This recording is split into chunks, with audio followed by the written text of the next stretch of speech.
जय हिंद। अभी हाल ही में भारत के प्रधानमंत्री नरेंद्र मोदी का अमेरिका में दौरा हुआ और वहाँ पे कई सारे महत्वपूर्ण बिंदुओं पर चर्चा हुआ और समझौते हुए। तो हिंदुस्तान लाइव ने छापा है 24 जून 2023 को कि यह भारत अमेरिका सहयोग का सहजीवी चरण है। तो अध्ययन करते हैं इसके बारे में। अजय कुमार पूर्व रक्षा सचिव जी ने इसको लिखा है, इस लेख को। किसी भी रिश्ते में एक समय ऐसा आता है जब वह निचले गियर से ऊंचे गियर पर शिफ्ट हो जाता है। प्रधानमंत्री नरेंद्र मोदी की अमेरिका की राजकीय यात्रा दोनों देशों के बीच प्रौद्योगिकी संबंधों के लिए एक ऐसा ही क्षण है और इसे 4 अलग अलग चरणों के माध्यम से देखा जा सकता है। शीत युद्ध, तो पहला चरण क्या है? शीत युद्ध के दौरान, यानी कि 1945 से लेकर के 1991 तक का जो समय है उसको शीतकाल कहा जाता है मोटी मोटा। तो शीत युद्ध के दौरान यानी इन कालखंडों में दोनों देशों के बीच प्रौद्योगिकी का न्यूनतम आदान प्रदान होता था और मैं इसे अपरिचित चरण कहता हूँ। फिर परिचित चरण आया जो 1980 के दशक के प्रारंभ में शुरू हुआ और आईटी आउटसोर्सिंग द्वारा पहचाना गया। तो पहला चरण है जिसको शीत युद्ध का काल हम कह सकते हैं, जिसमें दोनों के बीच में प्रौद्योगिकी का न्यूनतम आदान प्रदान होता था। लेकिन 1980 के दशक के शुरुआती समय में कुछ आईटी आउटसोर्सिंग के क्रियाकलाप शुरू हुआ जिसके माध्यम से दोनों देशों के बीच में प्रौद्योगिकी का हस्तांतरण कुछ मात्रा में शुरू हुआ।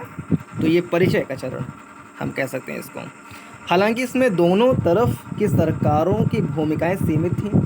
बड़ी संख्या में पहली पीढ़ी के अप्रवासी भारतीय इंजीनियर अमेरिका भेजे गए। परिचित चरण के बाद मित्रता चरण आया। जैसे जैसे संबंध व्यावसायिक से बढ़कर रणनीतिक होते गए, सरकारों की भूमिका महत्वपूर्ण होती गई। इस चरण में रक्षा सहयोग में बड़ी प्रगति देखी गई और कई समझौतों पर हस्ताक्षर भी किए गए। इस दिशा में पहला कदम 2002 में सैन्य सूचना समझौते पर हस्ताक्षर करना था। इसके बाद 2005 में अमेरिका भारत रक्षा संबंधों के लिए नई रूपरेखा तैयार की गई, जिसने भारत के लिए अमेरिकी रक्षा प्रौद्योगिकी के दरवाजे खोल दिए। अमेरिका भारत नागरिक परमाणु समझौता सन 2008 में हस्ताक्षर किए गए थे। 2011 में साइबर सुरक्षा में व्यापक सहयोग के लिए ज्ञापन पर हस्ताक्षर किए गए।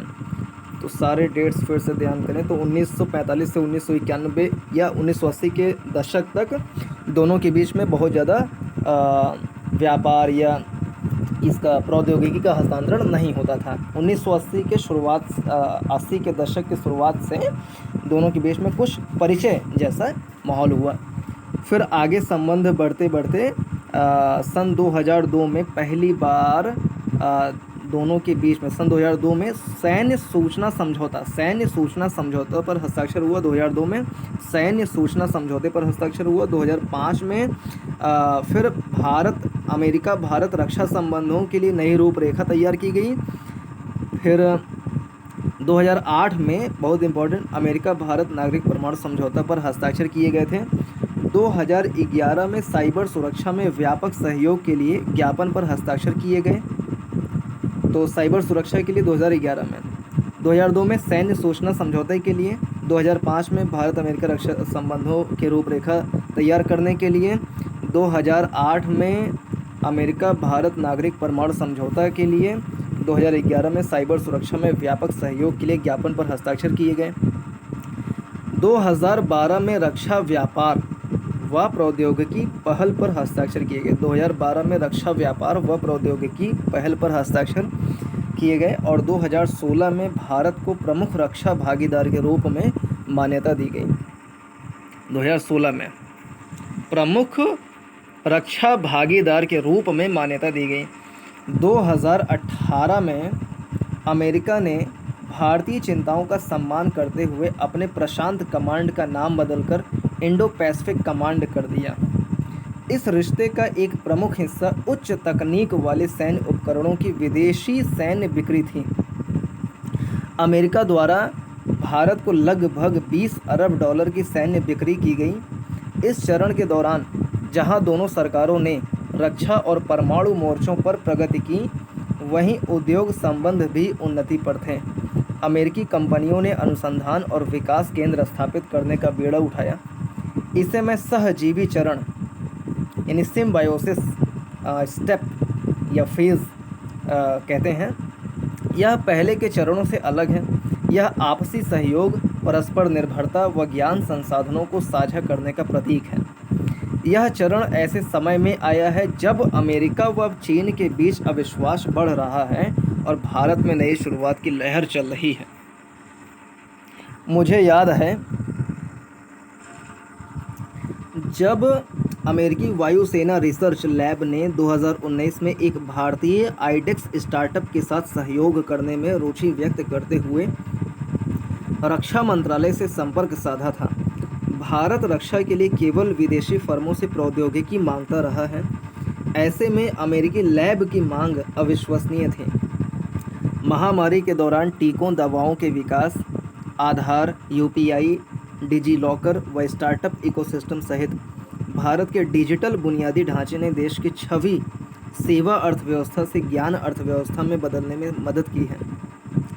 मई 2022 में क्रिटिकल एंड इमर्जिंग टेक्नोलॉजीज़ पर यूएस इंडिया इनिशिएटिव की घोषणा ने सहजीवी चरण की शुरुआत के संकेत दिए। इसके मूल में लोकतंत्र की आम मान्यताएं, साझा मूल्य व मानव जाति की भलाई के लिए स्वतंत्र प्रौद्योगिकी पारिस्थितिकी तंत्र हैं। आईसेट विज्ञान, रक्षा, सेमीकंडक्टर, अंतरिक्ष और दूरसंचार। क्या आईसेट विज्ञान, रक्षा इन इंफॉर्मेशन एंड कम्युनिकेशन टेक्नोलॉजी, रक्षा, सेमीकंडक्टर, अंतरिक्ष, दूरसंचार के क्षेत्र में दोनों देशों में प्रौद्योगिकी पारिस्थितिकी तंत्र के बीच सहयोग को बढ़ावा देगा। पहली बार दोनों पक्ष पारस्परिक रक्षा खरीद समझौते पर हस्ताक्षर करने पर सहमत हुए हैं, जिसके चलते भारत से अमेरिका को अधिक रक्षा निर्यात होना चाहिए। आपूर्ति श्रृंखलाओं की दीर्घकालिक सुरक्षा पर काम शुरू किया जा रहा है, जो रिश्ते में विश्वास के बिल्कुल नए स्तर का प्रतीक है। प्रधानमंत्री नरेंद्र मोदी की यात्रा में जो सहजीवी चरण की शुरुआत पर प्रतीक है, दोनों देशों को दुनिया की वैश्विक नवाचार महाशक्ति बनाने की क्षमता है। यह यात्रा एक ऐतिहासिक क्षण है, न कि केवल भारत अमेरिका प्रौद्योगिकी संबंध के लिए, बल्कि प्रौद्योगिकी की वैश्विक प्रगति के लिए भी एक निर्णायक मोड़ है।